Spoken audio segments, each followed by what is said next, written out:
Welcome to the Democracy's College podcast series, a product of the Office of Community College Research and Leadership, or OCCRL, at the University of Illinois at Urbana-Champaign. This podcast focuses on educational equity, justice, and excellence for all students in P through 20 educational pathways. We encourage you to learn more about our office at occrl.illinois.edu. In this episode, Dr. Marci Rockey, a project coordinator at OCCRL, talks with Betsy Barefoot and John Gardner about their efforts to support higher education institutions in advancing equitable outcomes for students, especially as it relates to transfer. Barefoot and Gardner are the founders of the Gardner Institute, located in Brevard, North Carolina. Betsy Barefoot is a senior scholar at the Institute and is involved in the development of instruments and strategies to evaluate and improve students' first college year and collegiate transfer. John Gardner serves as chair and chief executive officer of the Institute, which was founded in 1999. In 2016, along with 4 other colleagues, you co-authored The Undergraduate Experience, Focusing Institutions on What Matters Most. The book includes the core themes of learning, relationships, expectations, alignment, improvement, and leadership. During the keynote address at the 2019 Midwest First Year Experience Conference, you identified equity as an element that, if you were going to write the same book today, would be added. Could you talk about the importance of equity and especially the responsibility that you believe institutions have to students as it relates to closing gaps in educational persistence and attainment? I think it's important first to state an assumption. And that assumption is that institutions or any single institution believes that it is important to make higher education accessible and inclusive for everyone. And I'd like to think that everyone believes that. Sometimes I'm not sure. So I think we need to state that assumption that we do believe that it is really, really important to make education at all levels, and in this case, higher education, equitable. And of course, what is equitable? To me, equity means fairness, and that's not necessarily what is equal for individual students. So I think we need to draw that distinction. If we're focusing on fairness or equity, and I'm really drawing from a lot of recent reading that I have done on inclusive teaching and learning, it's really important to focus on the individual student to the degree possible. You know, I say that, and I know that that's tough. You can't necessarily design something different for every single individual student, but because of all kinds of differences that students have in their physical ability, learning ability, their past history, what they bring to a college or university campus, they really do require different approaches. And there's now a lot of very significant literature on inclusive learning and teaching, and that's how I think of equity. And just to give you a sort of run through, it's really about being aware of your own bias or prejudices that you may not have thought about. When you attempt to treat students fairly, it's about building individual relationships. Lots of authors talk about the importance of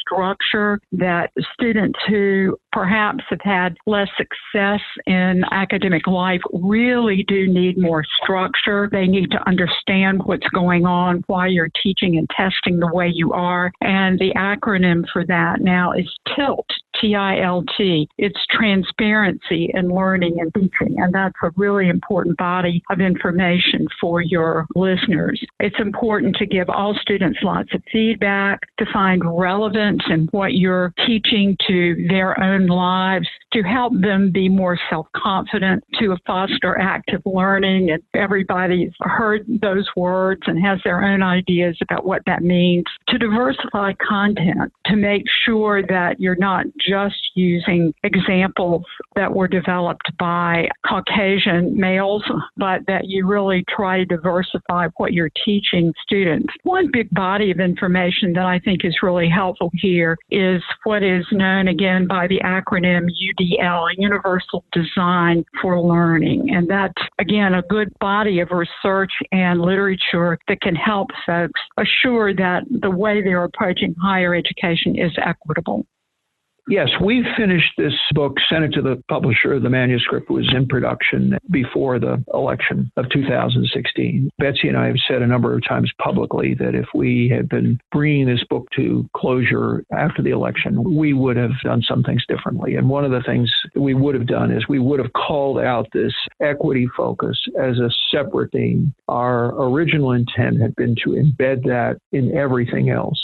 We've long believed that, for example, if you have diversity programs, it's only in those programs that that objective gets addressed, rather than trying to mainstream it and make it fundamental to everything you're doing. So the election, though, clearly represented or made clear that a lot of people who voted for Donald Trump felt left out. And much of the analysis and faulting of Hillary Clinton's campaign was that she and her team completely underestimated the way that rural people and people in, quote, flyover America felt that those on the blue East Coast states had utter disdain for them. And that certainly became more and more apparent to Betsy and myself. At the same time, the work of the nonprofit organization, which Betsy and I founded in 1999, was marching along. And one of the things we were doing that became even more apparent coincidentally after the election of 2016 was the body of evidence that our organization has been collecting about the grossly inequitable outcomes for higher education in the U.S.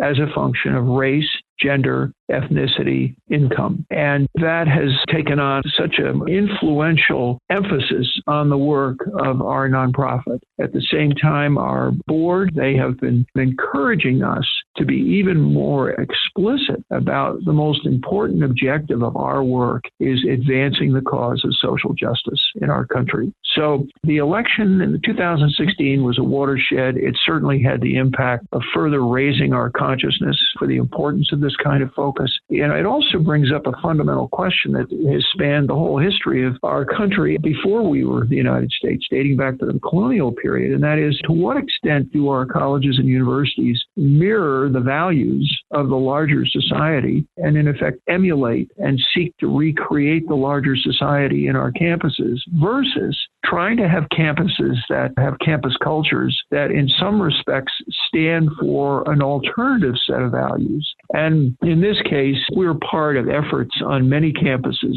to try to come across in our work as having different views, for example, towards the importance of immigrants in this country and the contributions they make. So many of the immigrants that have been coming into the United States are finding themselves doing work in rural parts of America that others have long found undesirable, but that are necessary to make this economy work the way we've structured it. These people are doing work in rural America that they're still not being treated fairly or equally for, but they're playing a very significant role. That's another factor that I think figures the climate post-2016 that we didn't address. In addition, Betsy and I have, in our work with individual campuses, we have been seeing the lack of equity that is afforded to rural people. I visited Virginia Tech last February, where quite openly there was discussion about the so-called NOVA people. NOVA stands for Northern Virginia. These are urban, upper middle class,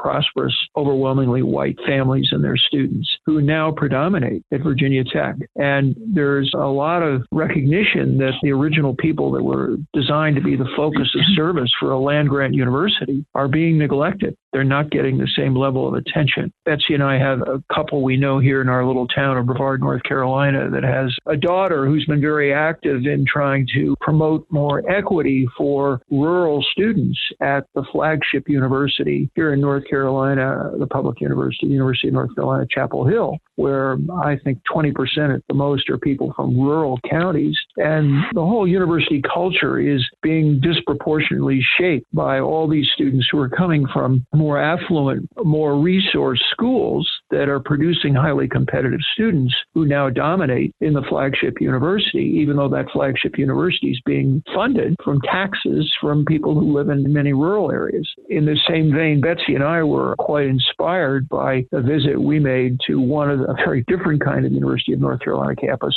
UNC Pembroke, which is a Native American and rural student serving institution, where we saw quite remarkably a public university making rural students a signature effort. And we did not give this that kind of attention in our book. The Gardner Institute's Foundations of Excellence Transfer Service was created to advance success for transfer students, a population that can often be overlooked across higher education research and practice. Can you talk about the work that you have done to advance partnerships between community colleges and four-year institutions to support transfer students? Why is this population often overlooked, especially in terms of research? And I think one of the reasons is it's very, very hard to generalize about transfer students. We can make some assumptions about first-year students, at least at some institutions, about their age or the reason they're in college. But transfer students are kind of all over the map. So I think that's one reason, perhaps, that we don't see as much significant research on that population. But in terms of partnerships between 2- and 4-year institutions, it really is our goal to foster these partnerships. But I do have to say it's also a challenge for a whole variety of different reasons. It's easier when the 2-year and 4-year institutions are in close proximity and when faculty and staff develop relationships with their counterparts at 2- or 4-year institutions. For instance, if advisors in those two locations know each other and know how they're providing information to students across the spectrum of education, it's much, much easier to make sure that there are no gaps in information. I know one thing that John talks about all the time is that transfer is really not a point in time or a period of time. And I think many of us have sort of considered transfer as this action that students take when they move from a 2-year to a 4-year institution, or from 4-year to 4-year, or 2-year to 2-year, or I guess I should also say reverse transfer, 4-year to 2-year. So there are lots of ways to transfer. John and his work on transfer with a couple of colleagues have really made the point that transfer is really a student's total experience from the time they begin at institution number 1 and have the notion that they want to transfer to institution number 2, and that both of those institutions have a role to play in assuring that transfer proceeds according to plan. And I guess I'm thinking, well, there are many factors that are really critical, but one that stands out to me is advising, helping students understand what their options are for transfer, helping them certainly take the right courses to transfer, not taking courses that are really unnecessary and that perhaps exhaust their financial aid in ways that are not advantageous for them. I know that John has a lot of thoughts about this because of his work on an upcoming book. Talk about your book and about your thoughts. Well, first of all, the largest single subpopulation within American higher education right now are transfer students. They make up the majority of college students. If you define transfer students at either the sending or the receiving end, transfer has become the normative way to earn a bachelor's degree in the United States. But these are students for whom American higher education was not designed. The community colleges that are producing most of the transfer sending students were not designed for the transfer function. They were designed for terminal degrees. They were called terminal very clearly in their catalogs, in the nomenclature, and there's still elements of a terminal culture that operate in community colleges. We have not fully transcended that, even though in the 21st century, the notion of any person's education ever being terminal is clearly obsolete. But we didn't design American higher education for these students. So the tasks of redesigning the academy are enormously complex. And we're finding that the students who opt for this thing we call transfer, they, in some respects, look differently than the students who can obtain most of their baccalaureate education at one place, or certainly most of that baccalaureate education at a baccalaureate level institution. Transfer students then tend to be older, more likely persons of color. They are less well off financially, and our degree attainment rates for transfer students are disgraceful. As a nation, we're looking at a 10-year attainment rate of students who intend to transfer into baccalaureate institutions at about 15%.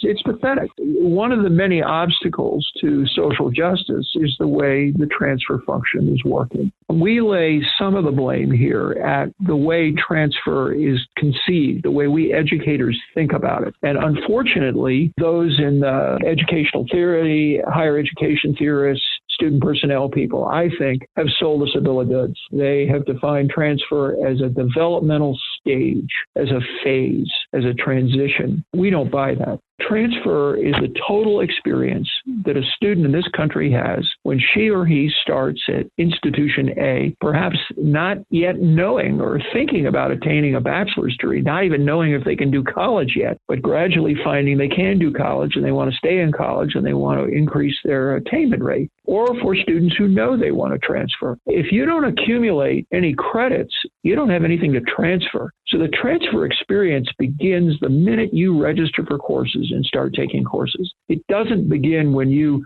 sit down with an advisor 2, 3, 4 years later and talk about applying to another institution. And it also doesn't end when the student transfers from institution A to B. That's only the beginning hurdle. After that, the student has to function and keep accumulating academic credit in the new institution. And there the problem often is that nobody owns these students. They're invisible, and they are put into many different cultures where transfer students are an afterthought. We need a much more comprehensive definition of transfer in order to focus more appropriately on who these students need and where they help. Now, you started out by asking us about Foundations of Excellence transfer focus. You call it a service. It is that. We have been offering our Foundations of Excellence process since 2003. This is a self-study process that produces an action plan that if the institution will implement that action plan, they will improve student learning outcomes and other measures of success. We did a pilot to look at transfer students, thanks to the president of the University of Texas, El Paso, Diana Natalizio, who got us into a partnership with El Paso Community College and the University of Texas, El Paso to test out whether we could do this Foundations of Excellence process with a focus on transfer students. We found that we could do that successfully. And so we formalized this in 2010 and began offering this as a service to American higher education. Since then, we've had approximately 70 colleges and universities, 2- and 4-year institutions, go through this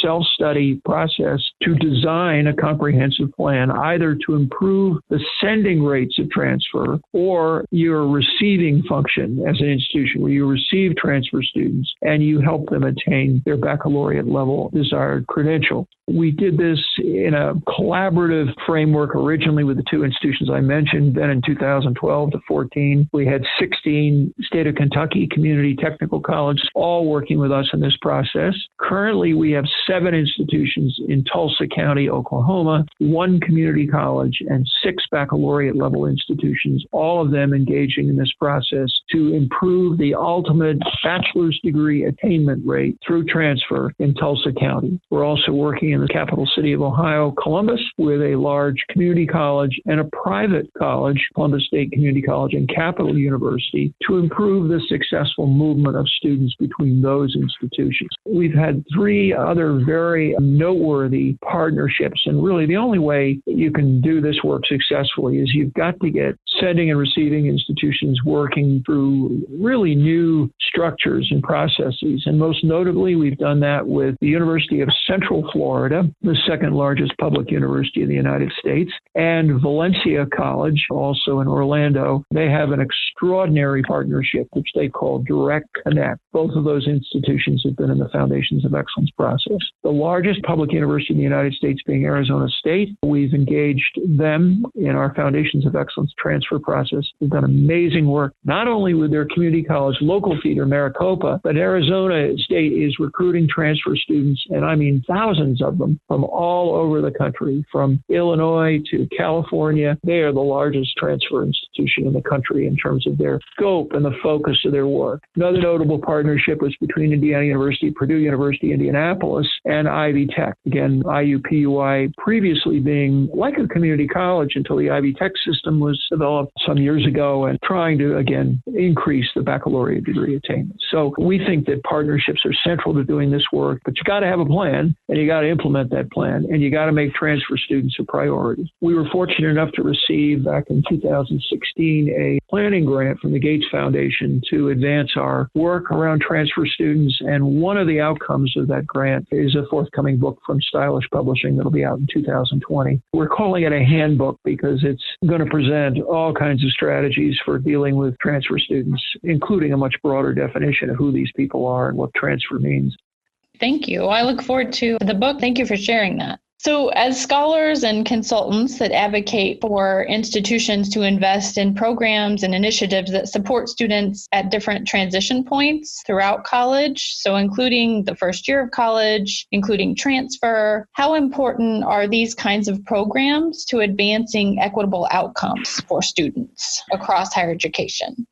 I think we would argue that all programs that enhance transition, whether they're transition points for first-year students or transfers, they're necessary, but they're not sufficient. We say that a lot, and I'll explain that more thoroughly in just a minute. But we know that there are many support programs that have as objective making the higher education experience, again, fairer for all students. Of course, those include first-year seminars, as well as transfer seminars, learning communities, even transfer learning communities, residence hall programs for transfer students. There is a wide range of these kinds of programs, but the real first-year experience or the real transfer experience happens in the courses that these students take. And these gateway courses tend to be high-risk courses for either population. And so right now, the bulk of our work is focusing institutions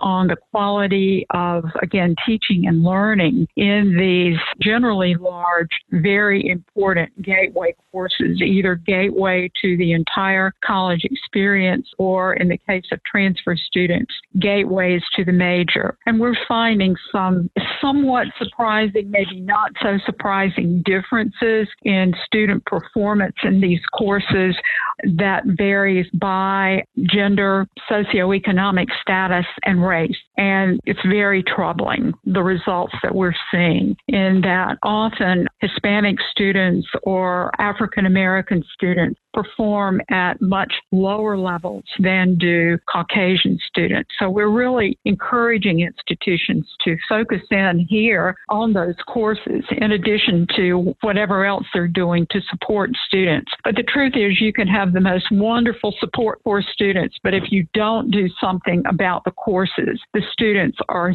still more likely to drop out. And we've learned that from the research that we've done.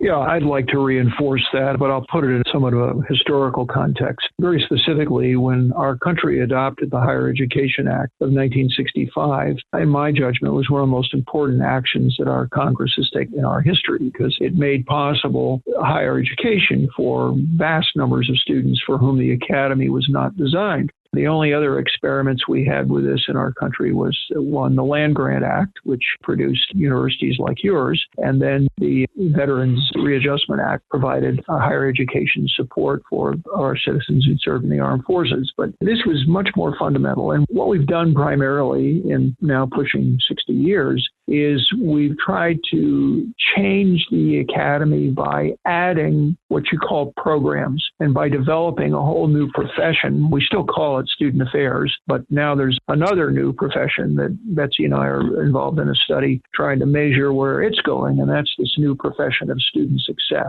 It's what Betsy Barefoot called some years ago an antidote.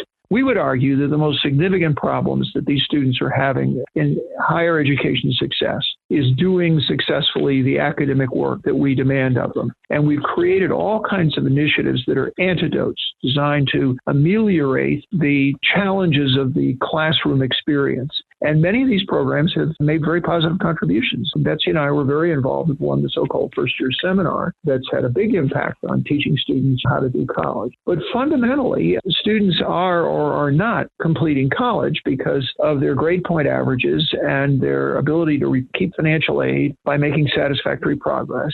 And the failure rates that we're discovering in our work leading to what we call voluntary attrition. The talk Betsy and I give at Illinois State was we shared some of that data. And what we're finding is that students leave very early and they leave voluntarily. We're not suspending them. And they're leaving after they get DWFI grades in a number of these courses. In some courses, more than half of the students who receive a DWFI are not back the following fall. So we're arguing that the kind of last frontier of this work in student success now has to be more of a focus on instructional design, what the faculty are doing, and including how the faculty work with student affairs colleagues. It's like we tried to avoid the faculty for 50 years, and it hasn't worked. Retention is basically flat. You could say even that's an accomplishment, and I believe that, given the demographic changes, but it isn't sufficient. We're arguing that these programs and initiatives are necessary, but they are not sufficient. They're kind of grafted onto the academic experience, but they're really at the periphery. They're not the central focus of academic work, and they're often delivered by lower status, more marginalized people, as is the instruction in gateway courses, much of which we've outsourced to adjuncts and non-tenured faculty members, again, because the academy has not sufficiently valued that. So what call to action would you offer to our listeners, particularly institutional administrators, to create collaborative opportunities between academic and student services to advance equitable outcomes for students through both curricular and co-curricular initiatives? We've actually done a lot of thinking about this, but I think it's really important for the folks on what we typically refer to as the two sides of the house. I kind of don't like that terminology, but sometimes that's what it is. But it's very important for those folks to learn more about what each sector does, their contributions to student success, but also to provide them real opportunities to work together. And those opportunities tend to be on specific projects. Academic or student affairs administrator can make the statement, we need to have partnerships. But until they design some sort of specific opportunity where partnerships are needed, that's kind of an empty phrase. I also think it's really, really important for all of these individuals to respect each other's worlds. And I know John and I are often very concerned about the way we hear student affairs folks in particular make statements about faculty that characterize faculty as the enemy. And that's really too bad. I think this has grown up over a long period of time, and maybe people aren't challenging it as they should, but I think it's very, very important to get rid of that kind of language. I did want to reference for you and for your listeners something that we in the Gardner Institute put together a number of years ago based on 3 meetings that we held to focus on academic affairs, student affairs, partnerships, or maybe partnerships more broadly defined. But these meetings brought together folks from a number of campuses to really zero in on some ideas, and we developed a list of principles for partnerships in student success. And these principles are available on our website. There's 7 of them. The first principle is that these partnerships are intentional and based on clear institutional vision and values. So if the institution, again, doesn't really value partnerships, it's kind of hard to get that across to their faculty, staff, or anyone else for that matter. They're really focused around student learning. We know that student learning happens as much out of class as it does in class, that it happens as much from student-to-student contact as from student to staff or faculty contact. So we really think that all kinds of partnerships have to be focused on student learning. And again, that student affairs folks should be very, very intentional when they indicate how their activities and various undertakings relate to student learning. And sometimes that doesn't happen. I've even heard folks say, well, what do student affairs have to do with learning? And that's a real red flag to me if they don't recognize that. Also, we think it's really important that these partnerships link rather than divide community members. And that means the careful use of language. As I referenced a few minutes ago, the notion that either side is the enemy is not good language if you're trying to create partnerships. Also, we think that these partnerships can enhance the learning environment for everyone in the academy, that both faculty and staff can understand each other better if they know more about how learning takes place.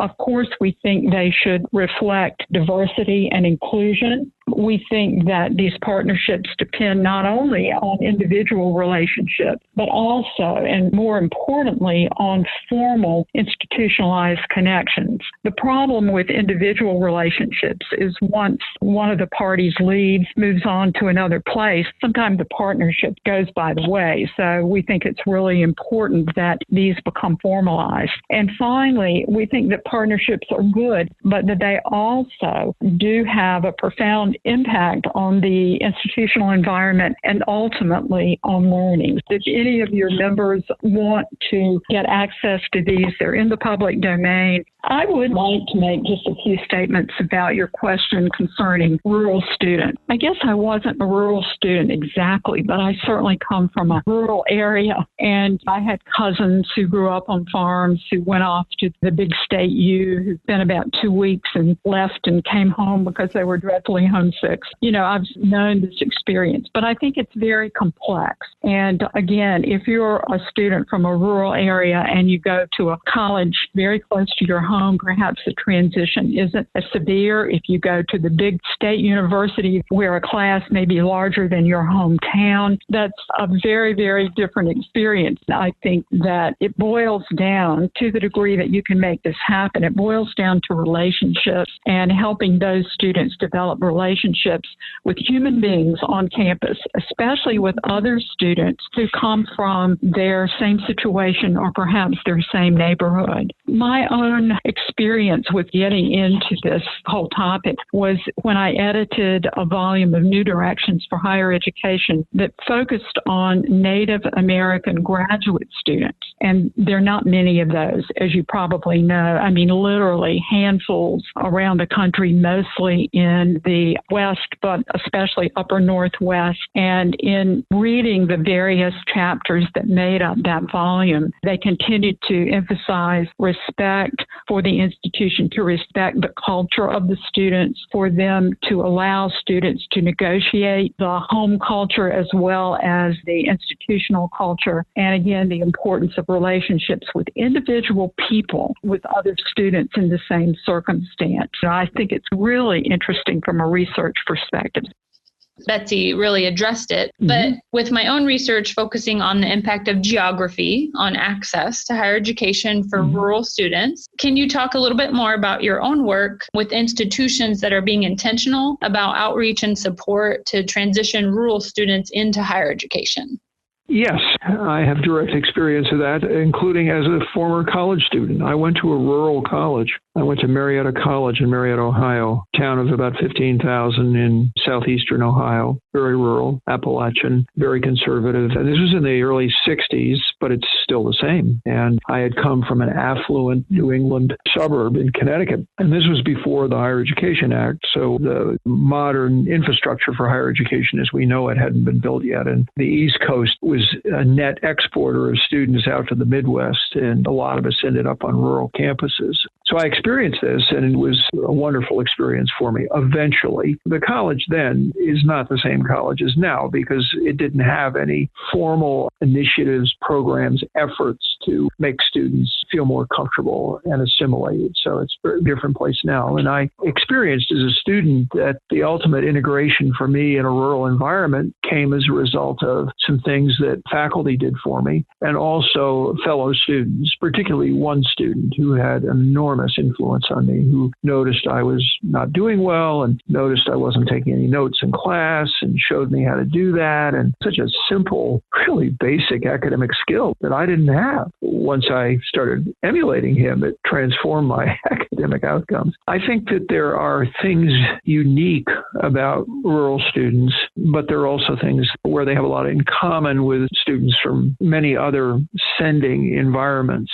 But in this case, I see in our work a lot of differences between males and females. But then again, we see this around the country. Males often tend to adjust less well. They're not as good at making relationships, hunkering down. They tend to be more homesick. They go home more frequently. And for some of them, they may have more occupational options in a rural environment than their female counterparts do. I think that what Betsy was talking about and what we've been talking about already is that there are certain things that institutions should be doing to support these students, but ultimately it's what the faculty do for them that matter the most. And I see, even on the smallest of campuses, the same kind of jockeying that I see in big places for power and status and budgets and staff. And that jockeying is primarily between academic and student affairs units. And I really feel this is a huge distraction. And a lot of it now is in pursuit of a notion that the student affairs profession has, that they're driving for parity. And they're arguing that they are equally, and frequently they argue that they are even more responsible for student success because student development, quote unquote, is the ultimate goal of the higher education experience, and that more than anything will determine whether or not students are successful. Personally, I don't buy it.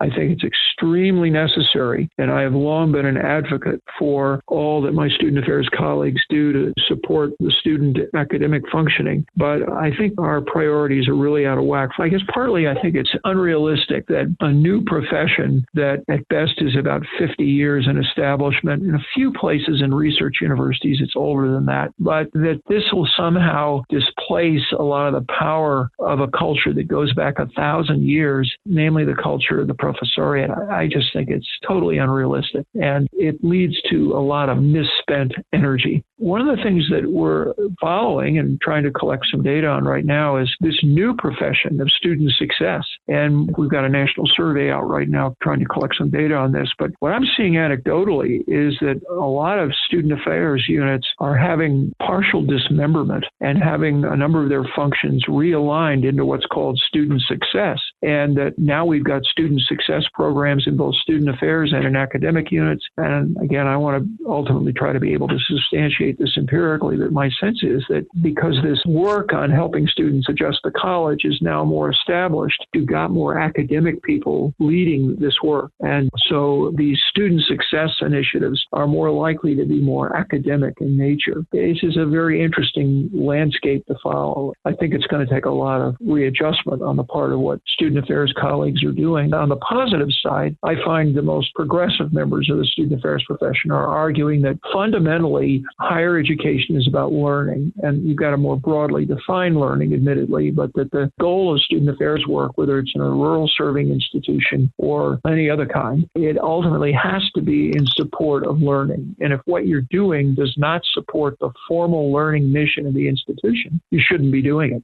I want to share with you an anecdote that really troubled me when I saw it. A few years ago, I was a trustee at my alma mater. I was a trustee for 12 years, Marietta College. And when I would go there 3 times a year for board meetings, I would try to get off the agenda a bit and go and find out what was really happening with students. And one time I mystery shopped the admissions office I went through the campus tour, and I heard a tour guide say to these prospective students that when you come to Marietta, you don't really need to think about the town at all. Everything you need is right here in the college. This is where the action is. And I was horrified that this young man said this, because the last thing you want to do for rural students is to separate them from any of the environment that produced them. They're attached to that. They're proud of it. They respect it. It's what they know. And to say that the hub of this community didn't matter, that all you needed was college, was, I thought, very alienating, very disrespectful. So it is about joining a new culture, and then you still have your previous culture, and then you become a kind of marginal man or woman, and you have legs in both cultures. You somehow got to learn how to marry them. And in a lot of our work, whether it's in the American Southwest with Hispanic Americans, or in my case, working with Canadian universities, where I see in Western Canada, the decision to go to university is in effect a decision to leave my rural home. And it is traumatic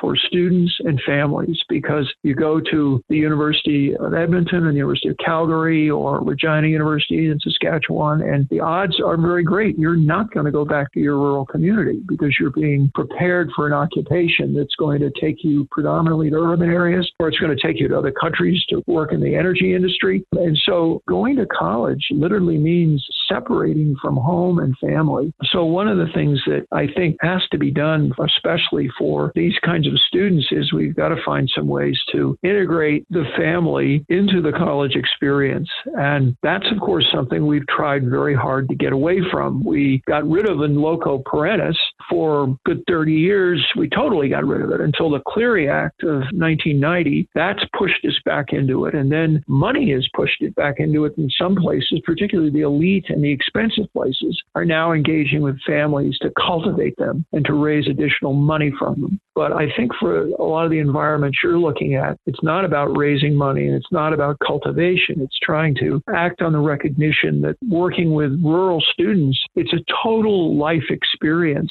and their families should be more integrated into this.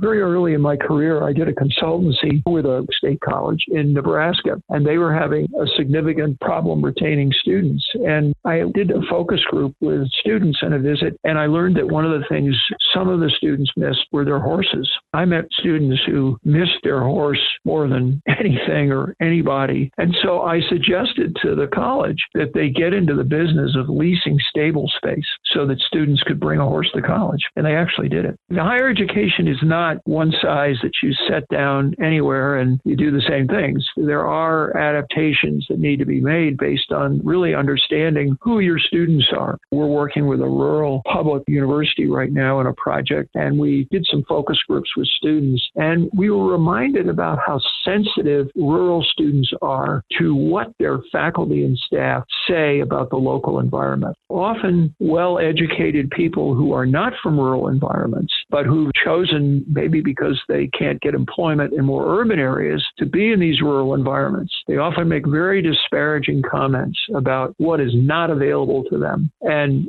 students are really offended by that. They don't feel they have the power to speak up and defend their environments, but they are very affected by that. And basically what they're asking for is to please respect me. I have a life that has dignity, and you're telling me you don't understand that. That's something that we educators, we're smart enough to be able to figure that out. We ought to be able to behave differently. Another thing in our work that I think the most disadvantaged, neglected rural students in America are the students on the 37 tribal colleges. Challenges in the rural tribal college, they are amazing. I have visited some. I will have memories of what I saw and heard for the rest of my life. The appalling treatment and the discrimination still goes on, but these are American citizens. They have served our country in many ways, and they will continue to do so. Generically, rural students, I think they need to be taught when they come in, especially, how to do college, how to be successful in this environment. They need to be helped in forming the kind of relationships that would support them. They need to have a curriculum in which they're going to be successful. And we see this a lot in our work now. In many rural institutions, you have faculty, particularly the older ones, who, when earlier in their career, the demographics were different. Their students were disproportionately white. But now, because immigration especially has reached every part of rural America. They don't know how to communicate with some students any longer, and they're struggling. We're working with a major southern state university system that has a number of rural campuses, and that is the elephant in the room. It's the rural students. They don't look like they used to, and they aren't. They're changing too. And often they're getting screwed too by the very people they elect to office. I mean, look at how the tariffs are affecting the farmers in this country and the stresses that are increasing in rural America because of the foreign policy of the United States. I'm frustrated by a lot of these things, but I have to say, okay, John, what can you do in your own sphere of influence? And that's what all of us have to decide, whether your sphere of influence is a department or one classroom or a campus, or in my case, we work with a lot of campuses. And what we're trying to do is to look at changes in the way we organize the academic experience, particularly for entering students, that would lead to more social justice. It would lead to reducing these vast differences in rural and urban and suburban students alike between gender and race and ethnicity. For me, that's the fundamental civil rights movement in this country. And we've put together some rural institutions that are working with us. And one of the things we're stressing is this is not a deficit model. It's about looking at the strengths and the advantages of rural education. I just believe in that so strongly. The sense of community that is possible in rural institutions and how nurturing and supportive that is. If we can develop that in campuses that serve rural students, there's nothing we can't do with these students. The potential is unlimited. But if we're constantly apologizing and talking about what we don't have, that's not helpful. What those students could be doing to support their learning in Marietta, Ohio, by getting involved in the community and having their faculty get them involved in the community and student affairs colleagues. Every social ill that affects America is in that little town of 15,000 on the banks of the Ohio River. So we do not want to ignore that. We want to make that a huge laboratory for the learning of our students. Tune in next month when Dr. Ebony Zamani Gallagher talks with Dr. Paul Gorski about his work in advancing racial equity, diversity, and inclusion in education. Dr. Gorski is the founder of the Equity Literacy Institute and EdChange. Background music for this podcast is provided by DubLab. Thank you for listening and for your contributions to equity, justice, and excellence in education for all students.